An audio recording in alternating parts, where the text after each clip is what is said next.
తాము ఉపవాసం ఉండకపోయినా ఉపవాసం ఉన్నవారి కోసం సహాయం చేయడం, ఉపవాసం ఉన్నవారి కోసం సెహరీ మరియు ఇఫ్తార్ యొక్క తయారీ చేయటం కూడా ఎంతో పుణ్యకార్యమే. ప్రవక్త సల్లల్లాహు అలైహి వసల్లం వారు ఈ విధంగా తెలియజేశారు. తిర్మిజీ యొక్క హదీస్ నంబర్ 807. ఎవరైతే ఉపవాసం ఉన్నవారికి ఇఫ్తార్ చేయిస్తారో, అంటే ఉపవాసం విరమణ చేయిస్తారో, వారికి ఉపవాసం ఉన్నవారంతా పుణ్యం లభిస్తుంది. అంటే ఉపవాసం ఉన్నవారికి ఎంత పుణ్యం లభిస్తుందో అంత పుణ్యాలు ఉపవాసం విప్పించిన వ్యక్తికి కూడా లభిస్తాయి.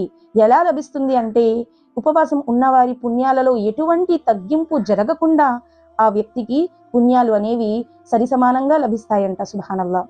మరి తాము ఉపవాసం ఉండకపోయినా ఉపవాసం ఉన్నంత పుణ్యాలు సంపాదించుకోవాలంటే ఈ విధమైన పుణ్యకార్యం చేయవచ్చు.